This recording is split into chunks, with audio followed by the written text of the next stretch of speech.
What is going on, beautiful people? Welcome to another episode of A Self-Aware Narcissist Explains.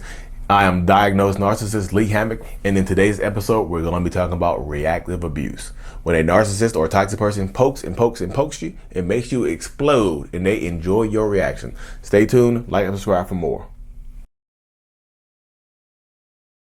So reactive abuse happens when a narcissistic person or toxic person or whoever pushes your buttons and causes you to react out of character. And if you're new here, I'm a narcissist. I have narcissistic personality disorder. And reactive abuse can and will be used against you. That's why I tell people controlling your reactions against a narcissistic person or a toxic person is a superpower. It is one of the most powerful things that you can put into your tool chest when you're dealing with toxic people. Because if they can trigger you, they can control you. And a lot of times when a narcissist gets you to react out of character, when you're yelling and screaming and things like that, they'll pull out their phones and start recording you. They'll talk calmly into the phone while you're yelling and screaming. They'll be like, hey, look how crazy you look. I'm so calm and you're screaming and crazy. I'm going to post this for everybody to see. I'm going to use this against you if you try to leave me. I know it's easier said than done, but controlling your reactions is a must. Because when you're reacting out of character, it allows that narcissist or toxic person to play the victim to you. So, welcome back. Reactive abuse, the age-old adage of reactive abuse. This is why I tell people, y'all, controlling your reactions against a narcissist or a toxic person is a damn superpower. Not everybody has the ability to do it. If you can control your reactions against a narcissist or toxic person, you are pretty much a damn X-Man. You're an X-Man. Like you need to go to Charles Xavier School of the gifted young adults. You're an X-Man. You're an Avenger now. Welcome to the Avengers. You know what I mean? Welcome to the Narc Avengers. But seriously, you see how the dynamic goes. You understand the dynamic and how it works. That's why I tell people in these situations like this, when you're dealing with that, you have to understand that controlling your reactions is what you need to do. It's not what you have to do. It's what you need to learn how to do when you're dealing with narcissists and toxic people. One of my most popular sayings ever: if I can trigger you, I can control you. Because it's absolutely true. If that person feels like they have any type of way of triggering you and setting you off on purpose, they will do it. And guess what happens? They'll poke you, you'll react, and guess what happens? They pull out their phone and record you. And now they can blackmail you with your own reactions because now you look abusive. This is my perspective on reactive abuse, because you're reacting and you look like the abuser. So many people have try to change the name. Well, it's not really reactive abuse, whatever, because you got pushed to that point. You are reacting and you look abusive. So in my mind, that's why they call it reactive abuse, because you are reacting and now you look like the abuser. You're yelling, kicking, screaming, throwing stuff, hitting people, trying to hit them with the car. You're doing a lot of stuff. You're yelling and screaming. You're in the streets. You're running around crazy.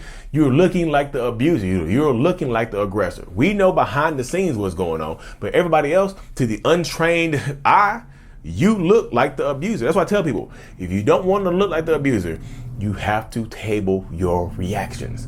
Because as a narcissist, a lot of narcissists like to set you up on purpose because it makes them feel in control of you. It makes them feel powerful to make you to go. It's like they know the code to get you to set off. Like boop boop boop boop boop boop boop boop boom, and you blow up.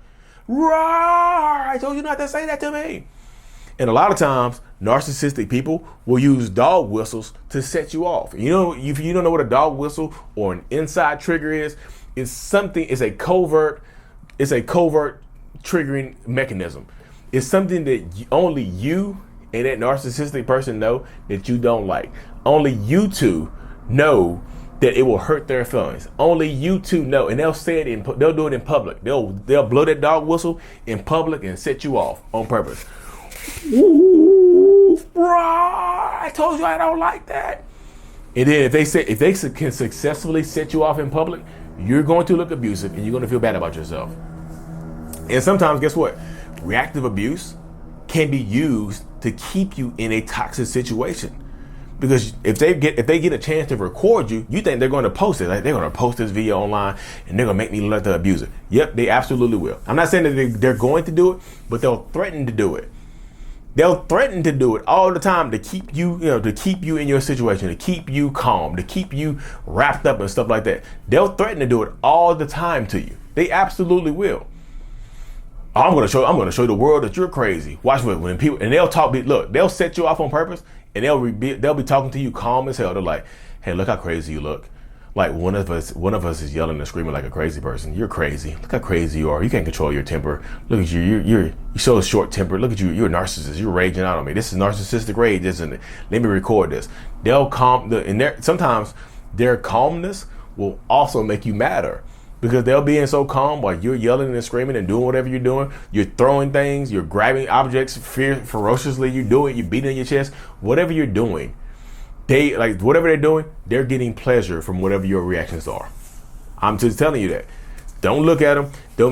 I know it's an art. It's like an art to control your reactions around somebody like that. It is an art, because as a narcissist, sometimes when I feel like I'm out of control of my life, I need to find I'm in control of something. So sometimes they'll start arguments and set you off on purpose for no reason, out of thin air. Here goes an argument about something small, something little from 10 years ago, 5 years ago, 6 months ago. Now they want to argue about it now and set you off. Or one of your parents has passed away, and your mom was a drug addict, your dad was an addict. Your dad unalived himself because he didn't want to be around you anymore. I know you had daddy issues, but if I was your dad, I agree with your dad. I would unalive myself too if I was your daughter. Roar! And then you said, I told you not to talk about my dad. I told you. You throwing stuff, swinging your arms around, and guess what happens? That phone comes out again. My phone case says self-love. For y'all looking at it, it says self-love. The self-love brand is right here. I need to make phone cases. But seriously, that's how it goes, though, y'all. They're gonna tell people controlling those reactions. I know it's tough. Well, at least it's easier said than done when you have kids. Everything is easier said than done when you have kids. That's why I say, if you don't have kids with a narcissist, don't have them. You know what I mean? If you don't have kids with a narcissist or a toxic person, and you're watching this video, don't have kids by them, because it's a lot harder to control your reactions when your children are involved. You can do it, but it's a lot harder. It's an art. It's an acquired skill over time. You mean you ever seen the movie Taken? I developed a certain set of skills over time to use these stuff. You have to control yourself, y'all, because if they can trigger you, they can control you. But the opposite is true as well. If they cannot trigger you, they cannot control you. You will not be controlled by somebody toxic as hell like that. You can't. You have to take your power back. You have to be able to stand in your truth and stand in your presence, because if you can't, I'm just telling you, I've heard stories of people using these reactive abuse videos to try to fight for custody, try to paint the other person as an abusive narcissist toxic person. Control your reactions, y'all. Now more than ever, you have to. You mean? It's a superpower. But anyways, y'all, stay tuned for more. Like and subscribe for more. Like I said, the I Love Me, the self-love brand is available. Link is in the description. Thank you. Mental Illness is out. Peace.